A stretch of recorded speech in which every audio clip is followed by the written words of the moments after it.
नमस्कार दोस्तों, मेरा नाम है दीप्ति नायर और आज फिर से एक बार वास्तव कट्टा हिंदी पे हम एक बर्निंग इशू लेके आए हैं। जो मामला फिलहाल बड़ा चर्चा में रहा है, ये केस है हरीश राणा केस। हरीश राणा केस में सर्वोच्च न्यायालय ने, हमारे जुडिशरी ने पहली बार पैसिव यूथनेशिया को एक प्रैक्टिकल एप्लीकेशन की मंजूरी दे दी है और इसी से जुड़े कुछ जो फैक्ट्स है या कुछ चर्चाएं हैं जिन्हें आज हम यहाँ देखने वाले हैं। जैसे ही ये मामला सामने आया, पूरा मानव समाज फिर से एक बार कानून, संवेदनशीलता और मानवता के चौराहे पे आके खड़ा हो गया, नैतिकता के चौराहे पे आके खड़ा हो गया और फिर से एक बार क्वेश्चन उठने लगा कि जीवन की पवित्रता ज़्यादा इम्पॉर्टेंट है या गुणवत्ता, मरने देना या मारने देना। ये क्वेश्चंस फिर से एक बार एथिक्स के जुरिस्डिक्शन में आ गए और इसके साथ ही फिर से एक बार ये सवाल उठने लग गया कि क्या सिर्फ मशीनों के सहारे से जीवन को खींचना ही आर्टिकल 21 से ताल्लुक़ रखता है, यानी जहां हम लाइफ विद डिग्निटी या डिग्निफाइड लाइफ की बात करते हैं, क्या डिग्निफाइड डेथ भी आर्टिकल 21 से रिलेटेड है। और इन्हीं सारे मामलों को मद्देनज़र रखते हुए finally doctrine of double effect और ह्यूमन डिग्निटी को आधार बनाते हुए जस्टिस पारदीवाला और उनके एक सहकारी जज साहब जो थे, इन्होंने फाइनली सर्वोच्च न्यायालय के माध्यम से इस पैसिव यूथनेशिया को प्रैक्टिकल एप्लीकेशन के लिए मंजूरी दे दी है। बड़े ही नम आंखों से जज साहब ने इसे सुनाया है कि ये जो मामला है ये दया, प्यार, हिंसा और चिकित्सा पे बेस करता है। आइए देखते हैं ये मामला है क्या, और सबसे जो इम्पॉर्टेंट या सबसे बड़ा जो क्वेश्चन सामने आ रहा है वो ये है कि अरुणा शानबाग केस से ये मामला डिफरेंट कैसे है, अलग कैसे है। इसी के बारे में आज हम बात करने वाले हैं। तो सबसे पहले समझते हैं कि ये केस शुरू कहाँ से हुआ। केस शुरू हुआ है 11 मार्च 2026 से, जब ये न्यूज़ आई कि भारत के सर्वोच्च न्यायालय ने पैसिव यूथनेशिया के प्रैक्टिकल एप्लीकेशन को मंजूरी दे दी है। और यहाँ से फिर से एक बार ये डिबेट उठने लगा कि एक्टिव यूथनेशिया या पैसिव यूथनेशिया, और इनमें से अगर हम एथिक्स की बात करें, हम अगर यूपीएससी के सिलेबस की बात करें तो यूपीएससी के सिलेबस में जो जनरल स्टडीज़ पेपर 4 है, यहाँ भी आपको ये दिखाई देता है कि कुछ केसेस दी जाती है जिसमें डॉक्ट्रिन ऑफ डबल इफेक्ट को एग्जामाइन किया जाता है। तो फिर से एक बार ये क्वेश्चन आया है कि पेशेंट्स के इंटरेस्ट में या लार्जर इंटरेस्ट में सर्वोच्च न्यायालय ने ये फैसला कैसे सुनाया है। इसी के बारे में आज हम बात करेंगे। और in a historic first, again I'm telling you, in a historic first, justice JB Pardiwala and justice KV Viswanathan, ये जो दो जजेस थे, ऑनरेबल जजेस थे, इन्होंने ये मामला सुनाया है जहां पैसिव यूथनेशिया को प्रैक्टिकल एप्लीकेशन की मंजूरी मिल गई है। आइए जानते हैं कि ये पूरा मामला था क्या। बात कुछ ये थी कि हरीश राणा, ये जो 32 वर्षीय युवक है, ये 13 साल से, लगभग 13 साल से ये अपने जीवन और मृत्यु से लड़ रहा था, इसके बीच में जूझ रहा था।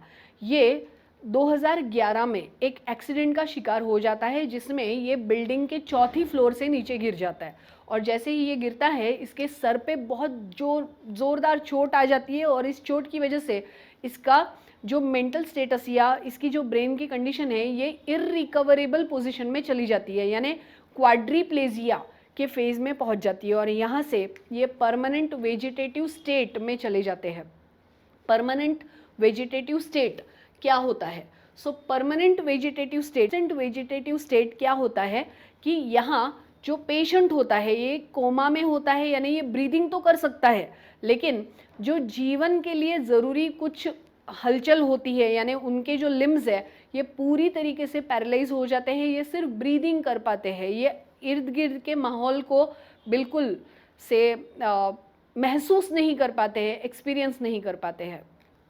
जो बेसिक से ह्यूमन कंडीशनिंग है, जैसे से ब्रेन फंक्शन से ब्रीदिंग तो ये कर पा रहे हैं, लेकिन जो हलचल है या जो लिम्स है वो बिल्कुल काम नहीं कर रहे थे, और ये लगभग 13 साल से ट्यूब फीडिंग पे पल रहे थे, यानी इनके चिकित्सा से कोई भी रिकवरी के अंदेशा नहीं दिखाई दे रहा था। एंड फाइनली फिर इनके माता पिता ने सर्वोच्च न्यायालय से ये गुहार लगाई है कि हमारे बेटे को एक सम्मानपूर्ण मृत्यु दे दिया जाए, यानी उनका लाइफ सपोर्ट हटा दिया जाए।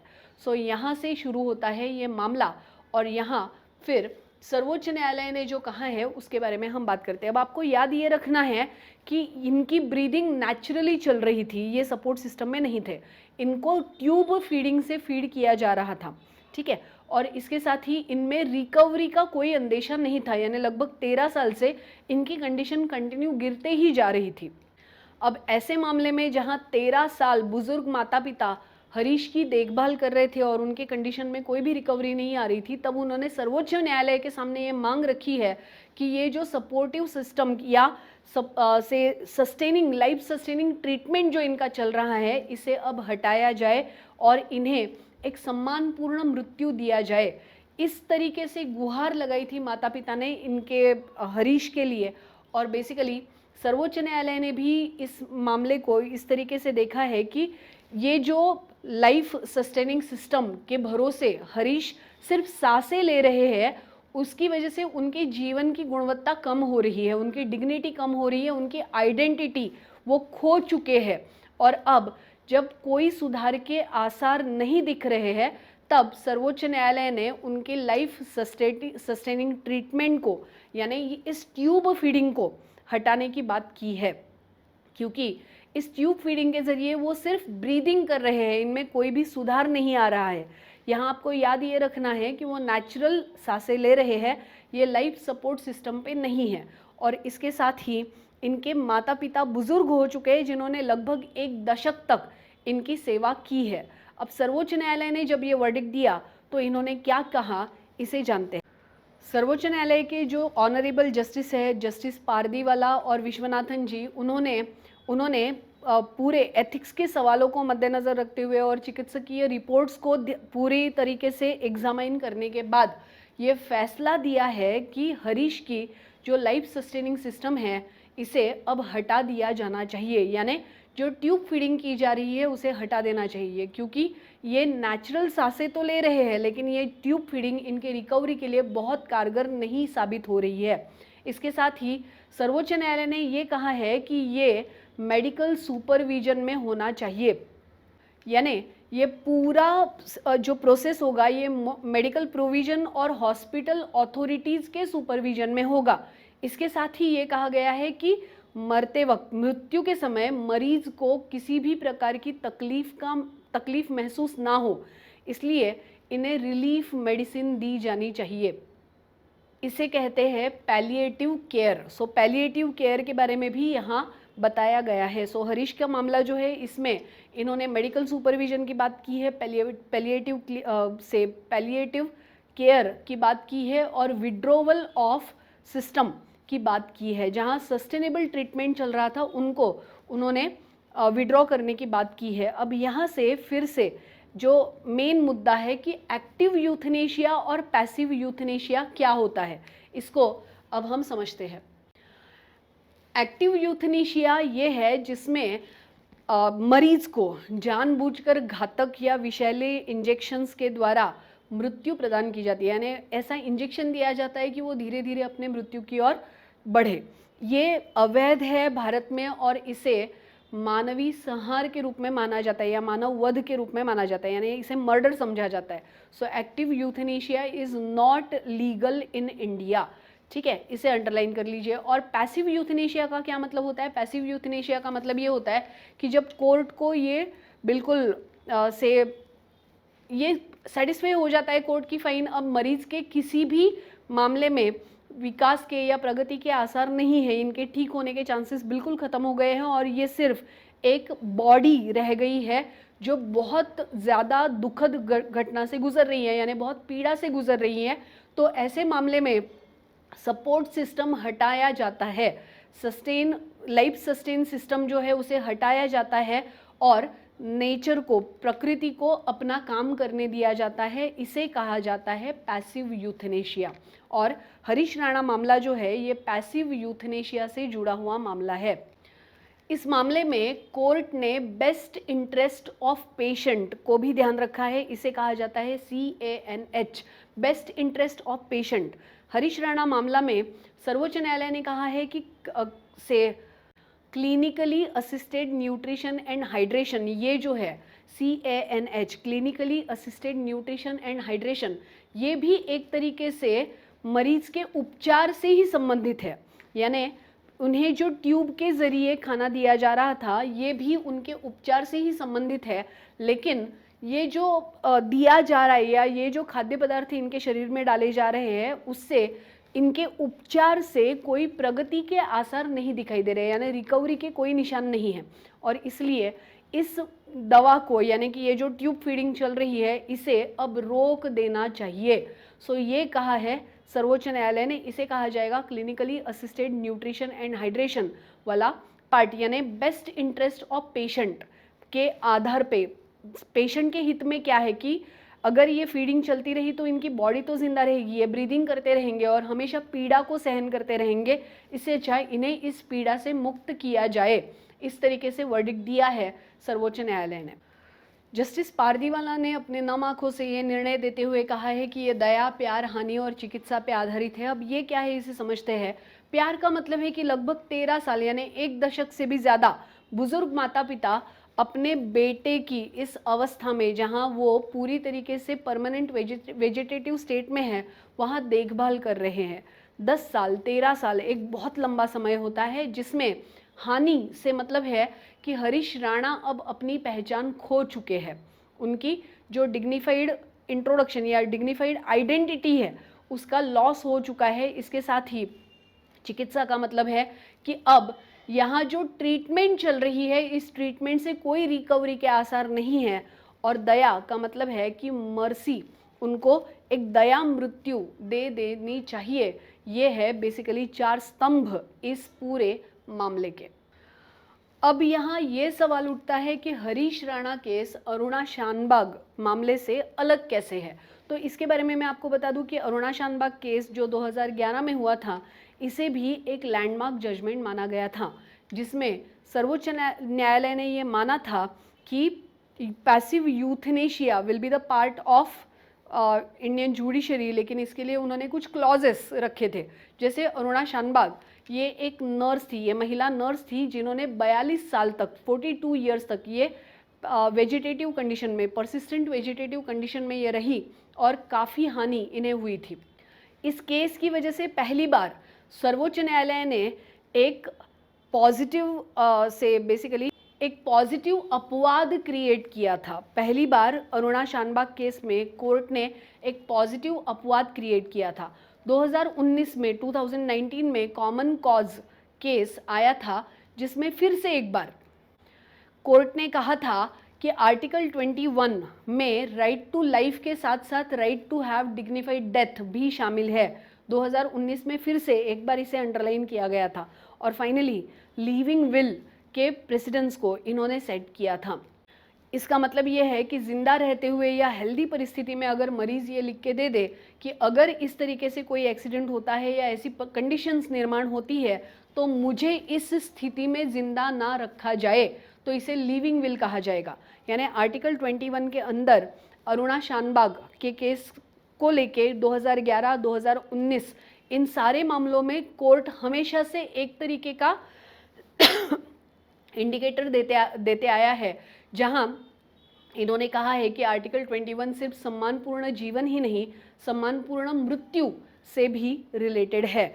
सो अरुणा शानबाग मामले में जो कानूनी स्थिति थी वो हरीश राणा मामले से कैसे अलग थी, अब इसे समझते हैं। अरुणा शानबाग मामले में पैसिव यूथनेशिया का एक बेस सेट हो गया था, जो मैंने आपको पहले ही बताया। अब अरुणा शानबाग मामले में जो याचिकाकर्ता थी वो उनकी नज़दीकी दोस्त मित्र थी पिंकी वीरानी। पिंकी वीरानी ने उनके से पैसिव यूथनेशिया के लिए याचिका की थी। सर्वोच्च न्यायालय का मामला जब सर्वोच्च न्यायालय के सामने ये जब मामला आया तो सर्वोच्च न्यायालय का कहना ये था कि अरुणा शानबाग मामले में जो याचिका करता है वो उनके नज़दीकी केयरटेकर नहीं है, क्योंकि पिंकी वीरानी के इस याचिका को KEM मुंबई के नर्सेस जो अरुणा शानबाग का ध्यान रखते थे, उनकी देखभाल करते थे, उन्होंने विरोध किया था और इस वजह से पिंकी वीरानी को नज़दीकी देखभाल करता या याचिकाकर्ता नहीं माना गया।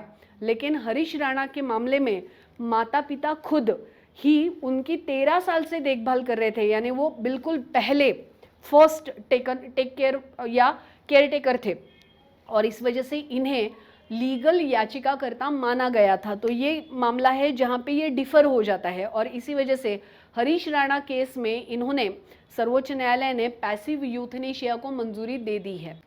अब ये केस इतना कॉम्प्लेक्स क्यों हुआ था? ये केस कॉम्प्लेक्स होने की वजह ये थी कि सर्वोच्च न्यायालय का कहना ये था कि खाना रोकना ये एक्टिव यूथनेशिया का मामला बन सकता है, लेकिन कोर्ट ने यहाँ मेडिकल रिपोर्ट्स पे या मेडिकल बोर्ड के चिकित्सा पे भरोसा किया और इन्होंने कहा कि ये जो ट्यूब फीडिंग चल रही है इससे भी रिकवरी की कोई अंदेशा नहीं है।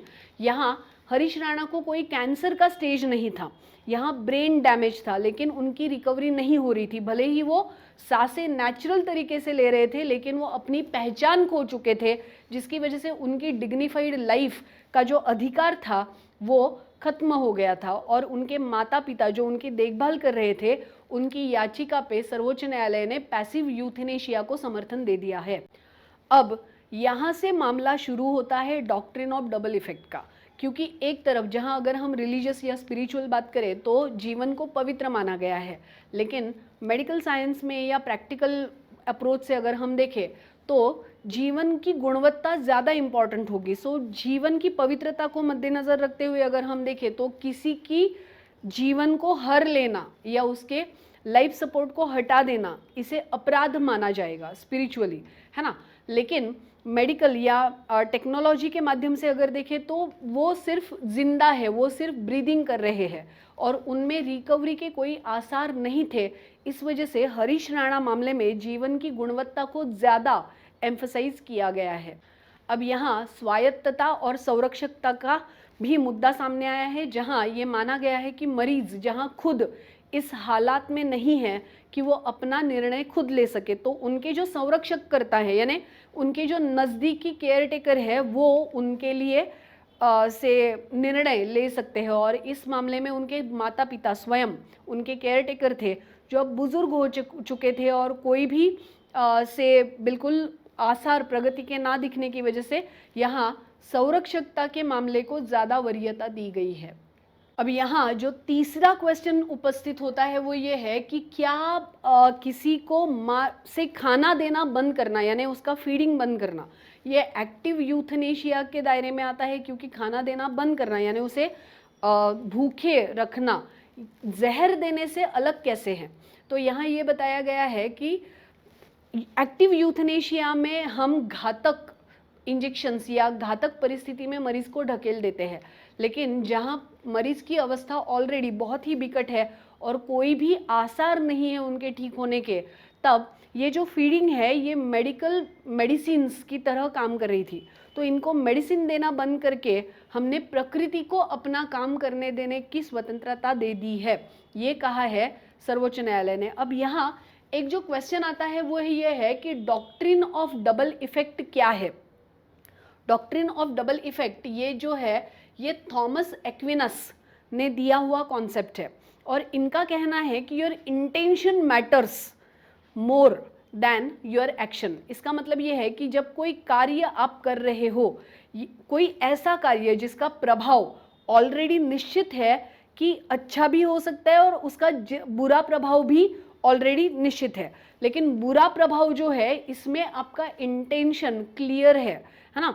आप दूसरे को तकलीफ देने के लिए से बेसिकली ये निर्णय नहीं ले रहे हैं। इसे ये कहा जाएगा कि जब कार्य करने वाले व्यक्ति का उद्देश्य एकमात्र होगा अच्छे प्रभाव को अचीव करना, यानी अगर मैं एक काम करूंगा तो उसमें थोड़ा बुरा होगा या कुछ बुरा होने की संभावना को निहित किया जाता है, एक्सेप्ट किया जाता है, लेकिन इनका इंटेंशन अच्छा कार्य करना होता है, तब इसे कहा जाएगा डॉक्ट्रिन ऑफ डबल इफेक्ट।